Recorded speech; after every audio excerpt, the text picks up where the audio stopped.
Hello বন্ধুরা, সবাইকে good morning. আজকে কিন্তু শিবরাত্রি, তো শিবরাত্রির সবাইকে অনেক অনেক শুভেচ্ছা। তো সকালবেলা ঘুম থেকে উঠে পড়েছে, সোনা বাবা ঘুম থেকে উঠে পড়েছে। তো দুজনেই ব্রাশ করে নিচ্ছে। ও তো ব্রাশ করতে পারে না, তাই একটু একটু করে ওকে প্র্যাকটিস করাচ্ছি। আর দেখো এত পাকা একা একা ব্রাশ হচ্ছে। তারপর কিন্তু সোনা বাবাকে নিচে দিয়ে আমি স্নান করে নিয়েছিলাম। নিয়ে কিন্তু আজকে পরে নেবো নতুন একটা শাড়ি। যেহেতু আজ পুজো, তাই ভাবলাম নতুন শাড়ি পরি একটা। শাড়িটা দেখো পরে নিয়েছি, যেহেতু শাড়িটা নতুন একদম মার, তাই দেখো শাড়িটা কেমন ফুলে ফুলে রয়েছে। তারপরে বাঙালি যেহেতু আমি, তো ফার্স্টেই দেখো সিঁদুরটা পরে নিচ্ছি মাথাটা চেনে সুন্দর করে। আর ওদিকে দেখো সোনা বাবা শুয়ে শুয়ে ফোন দেখছে। তারপর সিঁদুর পরা হয়ে গেছে, এবার দেখো আলতা নিয়ে বসে পড়েছি, যেহেতু পুজো বলে কথা, তো আলতা পরে নিচ্ছি। তো প্রতিবারে আমি কিন্তু দুটো করে বার্স নিয়ে আলতা পরতে বসি, কিন্তু একটা বার্স দিয়ে আলতা পরা আমার হয়ে যায়। তারপর সোনা বাবা এসেও একটু দেখো জেদ করছিল আলতা পরার জন্য। তো আমি আলতা পরতে পরতে সোনা বাবাকে একটু আলতা পরিয়ে দিলাম। ও দেখো যেই আলতা পরাচ্ছি, পাটা কি সুড়সুড়ি লাগছে, কেমন করছে। তো ওর একটু আলতা পরিয়ে দিলাম। তারপরে দেখো আমার আলতা পরা একদম কমপ্লিট হয়ে গেছে। এবার সোনা বাবাকে স্নান করিয়ে দেবো।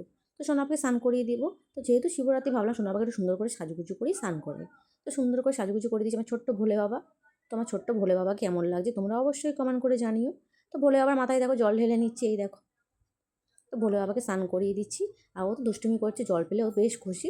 তারপর তোমার দাদাভাই বেলায় এসেছিল কাছ থেকে, তো ওর মাথায়ও দেখো জল ঢালছে। ওকে বলি বসো, একটু জল ঢেলে নিই। তারপর বাবা ছেলে দেখো দুজনেই স্নান করে বাবার মাথায় জল ঢেলে নিচ্ছে। তো দেখো আমার ছোট্ট সোনাটা দেখো আর তোমার দাদাভাই দুজনেই দেখো জল ঢেলে দেখো বাবাকে সুন্দর করে ফুল ফল সব দিয়ে দিল। তারপরে কিন্তু আমার পুজো করা কমপ্লিট হয়ে গেল। দেখা হচ্ছে রাত্রিবেলা।